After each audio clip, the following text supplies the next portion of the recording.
ದಕ್ಷಿಣ ಕನ್ನಡ ಜಿಲ್ಲಾ ಬಿಜೆಪಿಯ ಆರ್ಥಿಕ ಸೆಲ್ ವತಿಯಿಂದ ಬಿಜೆಪಿ ಜಿಲ್ಲಾ ಕಚೇರಿಯಲ್ಲಿ ನಿನ್ನೆ ವಿಕಸಿತ ಭಾರತದತ್ತ ಭಾರತದ ಆರ್ಥಿಕತೆ ಎಂಬ ಸಂವಾದ ಕಾರ್ಯಕ್ರಮ ನಡೆಯಿತು. ಸಂವಾದದಲ್ಲಿ ಬಿಜೆಪಿ ಆರ್ಥಿಕ ಸೆಲ್ನ ರಾಜ್ಯ ಘಟಕದ ಸಂಯೋಜಕ ಪ್ರಶಾಂತ್ ಜಿಎಸ್, ಆರ್ಥಿಕ ತಜ್ಞ ರಾಜೇಶ್ ರಾವ್, ವಿಧಾನ ಪರಿಷತ್ ಮಾಜಿ ಸದಸ್ಯ ಕ್ಯಾಪ್ಟನ್ ಗಣೇಶ್ ಕಾರ್ಣಿಕ್ ವಿಚಾರ ಮಂಡಿಸಿದರು. ಬಿಜೆಪಿ ಆರ್ಥಿಕ ಸೆಲ್ನ ಸಹ ಸಂಯೋಜಕ ಎಸ್ಎಸ್ ನಾಯಕ್ ಸ್ವಾಗತಿಸಿ ಪ್ರಸ್ತಾವನೆಗೈದು ಸಮನ್ವಯಕಾರರಾಗಿ ಕಾರ್ಯನಿರ್ವಹಿಸಿದರು. ಜಗತ್ತಿನ ಅಭಿವೃದ್ಧಿ ಹೊಂದಿದ ಮತ್ತು ಅಭಿವೃದ್ಧಿಶೀಲ ದೇಶಗಳ ಪೈಕಿ ಬಹುತೇಕ ರಾಷ್ಟ್ರಗಳು ಆರ್ಥಿಕವಾಗಿ ಹಿನ್ನಡೆ ಸಾಧಿಸುತ್ತಾ ಇದ್ರೂ ಭಾರತ ದೇಶ ಮಾತ್ರ ಪ್ರಬುದ್ಧತೆಯ ಕಡೆಗೆ ಸಾಗುತ್ತಿದೆ.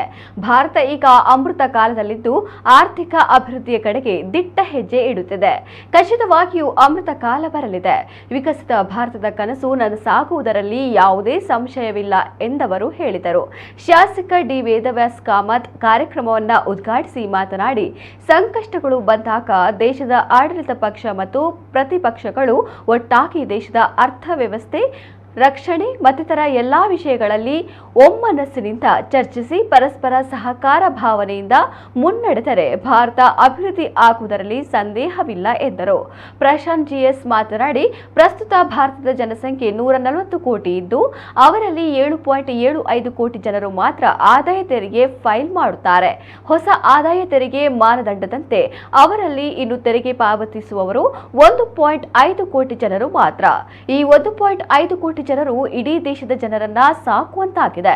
ದೇಶದ 90% ಜನರು ಆದಾಯ ತೆರಿಗೆ ಪಾವತಿಸುವ ಮಟ್ಟ ತಲುಪಿದಾಗ ದೇಶ ವಿಕಸಿತ ಭಾರತ ಆಗಲು ಸಾಧ್ಯ ಎಂದು ಹೇಳಿದರು. ಬಿಜೆಪಿ ಜಿಲ್ಲಾ ಘಟಕದ ಅಧ್ಯಕ್ಷ ಸತೀಶ್ ಕುಂಪಲ ಅಧ್ಯಕ್ಷತೆ ವಹಿಸಿದ್ದರು.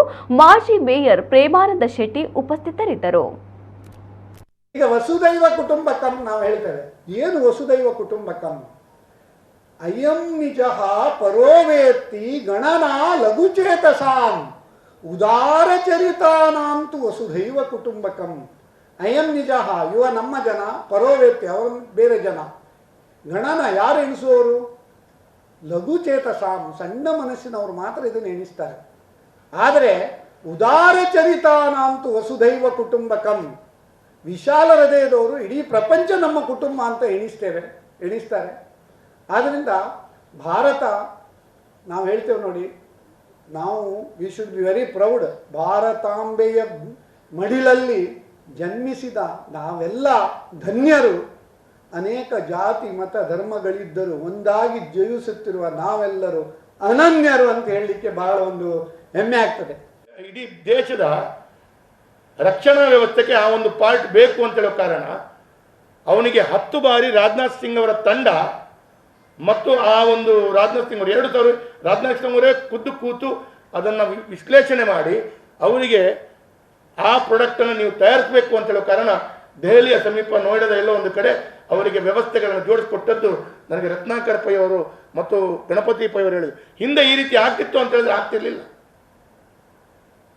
ಅವರು ಮೊನ್ನೆ ಒಂದು ಅರ್ಧ ಗಂಟೆ ಮಾತಾಡಿದ್ರು. ನನಗೆ ನಿಜವಾಗಿ ಹೇಳಿ, ಇದೆಲ್ಲ ನನಗೆ ಗೊತ್ತಿಲ್ಲ, ನಮ್ಗೆ ಗೊತ್ತಿಲ್ಲ. ಅವರು ಹೇಳುವಾಗ ಎಷ್ಟರ ಮಟ್ಟಿಗೆ ಖುಷಿ ಆಗ್ತದೆ, ಕಣ್ಣು ತುಂಬಿ ಬರ್ತದೆ. ನಮ್ಮ ದೇಶದ ಪ್ರಧಾನಮಂತ್ರಿಗಳ ಚಿಂತನೆ ಈ ರೀತಿ ಇದೆಯಲ್ಲ. ಹಾಗಾಗಿ ನಾವು ಕಾರ್ಯಕರ್ತರು ಕೂಡ ಇದನ್ನು ತಿಳ್ಕೊಳ್ಬೇಕು. ನಾವು ಯಾವುದೇ ಒಂದು ಕಾರಣಕ್ಕೂ ಡೆವಲಪ್ಡ್ ಕಂಟ್ರಿ ಆಗಬೇಕು ಅಂತ ಹೇಳಿದ್ರೆ, again repeat, income direct tax collections must go up. ಇವತ್ತು ಆಲ್ರೆಡಿ ಜಾಸ್ತಿ ಆಗಿದೆ ಅದು. ಆದರೆ direct tax collections, corporate tax ಅಂತ ಕಂಪನಿಗಳು ಕಟ್ಟೋ ಟ್ಯಾಕ್ಸ್ ಜಾಸ್ತಿ ಆದಾಗ ಅದು ಡೈರೆಕ್ಟ್ ಆಗಿ ಗೌರ್ಮೆಂಟ್ಗೆ ಬರುತ್ತೆ. And because of that devolution to states increases.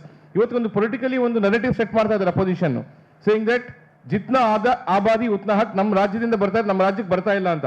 ಅದು ತಪ್ಪು ಕಲ್ಪನೆ. ಯಾಕೆಂದ್ರೆ ನೀವು ಒಂದು 50-60 ಇಯರ್ಸ್ ಬ್ಯಾಕ್ ತಗೊಳ್ಳಿ, ಕರ್ನಾಟಕಕ್ಕೆ ಏನೆಲ್ಲ ಸಿಕ್ತು? ಇಸ್ರೋ ಇರ್ಬೋದು, ಬೆಮೆಲ್ ಇರ್ಬೋದು, BHEL ಇರ್ಬೋದು, ಪಬ್ಲಿಕ್ ಸೆಕ್ಟರ್ಸು ಕರ್ನಾಟಕಕ್ಕೆ ಸಿಕ್ತು. IASC ಎಲ್ಲ ಬೇರೆ ರಾಜ್ಯಗಳಿಗೆ ಅವತ್ತಿಗೆ ಮಧ್ಯಪ್ರದೇಶಕ್ಕೆ, ಬಿಹಾರ್ಗೆ, ಬೆಂಗಾಲ್ಗೆ ಈ ತರ ಸೆಂಟ್ರಲ್ ಗೌರ್ಮೆಂಟ್ ಸ್ಕೀಮ್ಸ್ ಸಿಗ್ಲಿಲ್ಲ.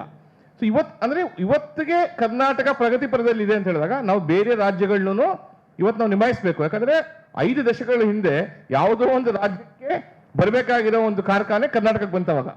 ಸೊ ಹಾಗಾಗಿ ಒಂದು when we look at the country as a whole, some states have to give, some states have to receive.